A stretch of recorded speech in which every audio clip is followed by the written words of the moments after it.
지리학자 앨빈 터플러는 지식정보화 시대로 대표되는 21세기를 지식 못지않게 감성을 중시하는 사회라고 강조한 바 있습니다. 지식정보화 사회로 발전해감에 따라 시스템이나 제도로 해결할 수 없는 문제들이 점점 증가하고 있는데, 이는 대부분 감성과 관련된 문제라는 점에 주목할 필요가 있습니다.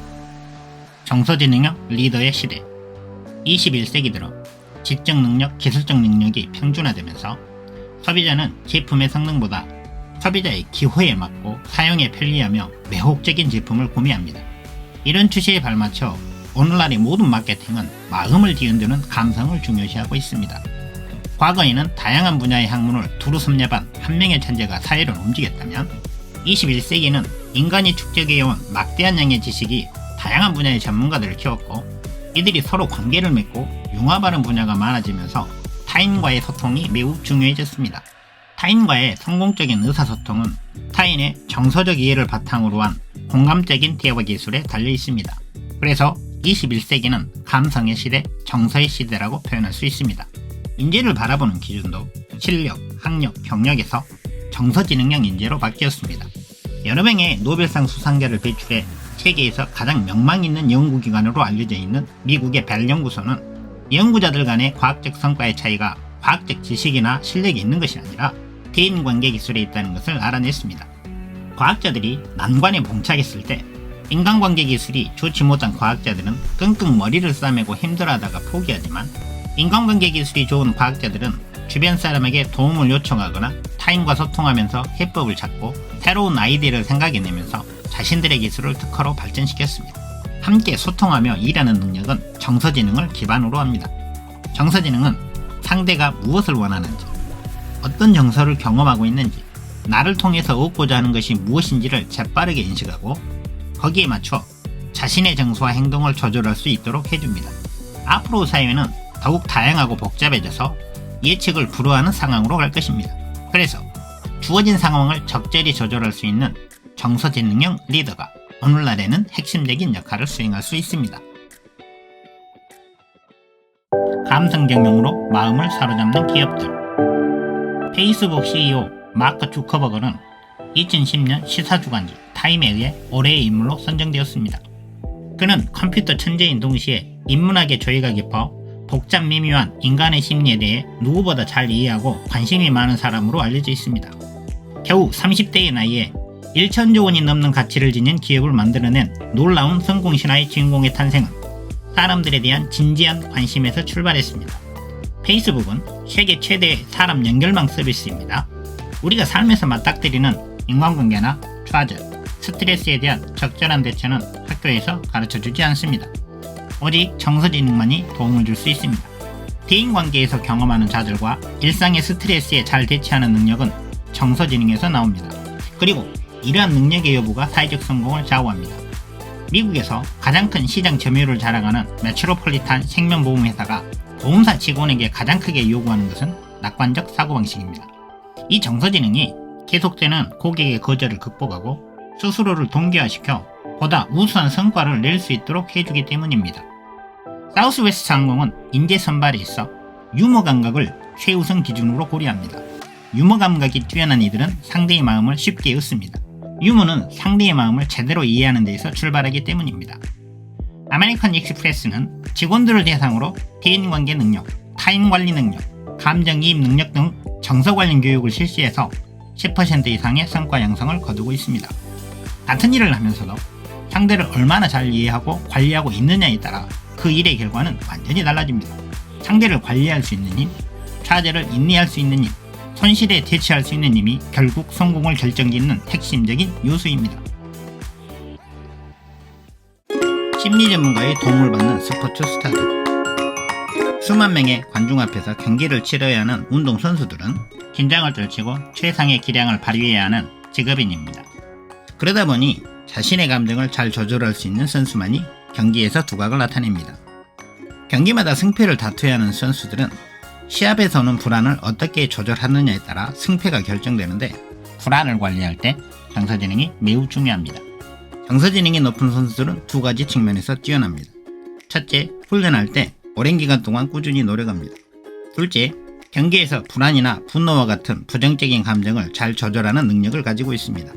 정서 조절의 중요성이 인식되면서 스포츠 선수들은 심리 전문가의 도움을 받기 시작하고 있습니다. 기량이 뛰어난 유명 선수일수록 전문가의 도움을 받는 경우가 많습니다. 테니스 스타 오사카 나오미, 올림픽 사관왕, 세계선수권 금메달 14개의 체조여왕 시몬 바일스, 여자 투포환 던지기 은메달리스트 레이븐 사운더스. 최근 IOC가 발표한 설문조사에서 선수 32%가 정신적인 문제를 겪고 있는 중이라고 응답했다고 합니다. 심리 전문가들은 선수들이 감정 조절이 안되면 일단 감정 표출을 하도록 유도합니다. 선수들은 공인이기 때문에 문제를 드러내는데 익숙하지 않고 감정을 숨기는 일이 많습니다. 가족에게는 걱정을 끼칠까봐, 팀 내에서는 자신이 약해 보일까봐 말을 못한다고 합니다. 감정이 표출되지 않고 속으로 누적될 경우 문제가 엉뚱한 데서 터질 수 있습니다. 따라서 그때그때 감정을 표출하는 것이 선수들의 정신건강에 매우 좋습니다. 심리 전문가들은 선수들에게 라카룸에 고문령이라도 세워두고 때리라고 권합니다. 화가 났을 때 참지 않고 적당히 표출하는 것이 중요하기 때문입니다. 정서적인 안정을 유지하기 위해 경기장에 들어서서 경기 직전까지의 행동 양식을 루틴화하는 것도 평상심을 유지하는 데 도움이 된다고 합니다. 양궁 선수의 경우 경기장에 들어서서 자리에 선 뒤 활을 걸고 호흡을 하고 화살 한 발을 쏠 때까지의 행동 패턴을 반복적으로 연습하는 것입니다. 대학 수능을 앞둔 학생들에게 평소에 쓰던 필기도구를 쓰고 자신에게 편안함을 주는 행동을 익숙해질 때까지 반복하라고 권유하는 것도 바로 이런 효과 때문이라고 합니다. 책을 덮은 뒤 눈을 감고 심호흡을 하며 잘할 수 있다는 주문을 외우면서 감정 조절을 하는 것도 도움이 됩니다. 믿기 힘들겠지만 정서 조절만으로 성적과 기록과 승부를 다스릴 수 있습니다. 그것이 정서지능의 힘입니다. 이야기 치료를 하는 의사들. 대형 종합병원에 가면 치료를 위해 대기하는 시간에 비해 진료를 받는 시간은 비교도 안 될 만큼 짧습니다. 환자는 걱정에 잠도 설친 채 의사 앞에 서지만 의사는 5분도 안 되는 짧은 시간 동안 컴퓨터 화면을 들여다보며 간단한 몇 마디만 건넨 뒤 진료를 끝냅니다. 진료실 문을 나서는 환자의 마음은 어쩐지 허전하기만 합니다. 그런데 최근 미국에서 환자의 고통을 이해하고 공감하는 능력을 의사들에게 적극적으로 요구하면서 각 의과대학들은 이를 정식 커리큘럼으로 도입하고 있습니다. 컬럼비아 대학을 비롯한 미국의 의대생들은 이야기치료라는 과목을 수강하고 있습니다. 환자의 이야기에 귀 기울이는 일은 환자의 정확한 진단에 매우 중요한 역할을 합니다. 그리고 의사가 환자의 이야기를 경청하면 환자는 자신의 고통과 아픔에 귀 기울이는 의사를 더 신뢰하게 되는데 이것이 환자의 치료를 훨씬 수월하게 만들어줍니다. 예일대학교의 의대생들은 예술작품을 감상하는 능력을 키우는 수업을 듣습니다. 예술작품 감상이 환자의 상태에 대한 공감 능력을 키우는 데 도움이 된다고 합니다. UCLA 의과대학은 2학년 학생들을 대상으로 1일 입원환자 체험 프로그램을 운영하고 있습니다. 필라델피아 제퍼슨 의과대학은 의사들의 업무 효율성을 측정하는 새로운 기준의 하나로 공감지수라는 것을 개발해 환자의 마음을 살필 수 있는 능력을 측정한다고 합니다. 컬럼비아 대학교 의과대학은 모든 학생들이 이야기치료 수업에서 자신의 아픔과 질병에 대해 쓰거나 소설 작법을 배우거나 그림 감상법을 배우는데 이를 통해 환자가 의사에게 고통을 이야기할 때 환자의 처지에 공감하는 능력을 배양한다고 합니다. 뉴욕대학교 다니엘 러프리 의대 교수는 이야기 치료 과정에서 환자와 만나 처음 2분에서 3분은 아무 말도 하지 않는다고 합니다. 그 시간에는 컴퓨터도 잊어버리고 차트도 잊고 환자와 눈을 맞추면서 그저 환자의 이야기를 듣는 데만 집중합니다.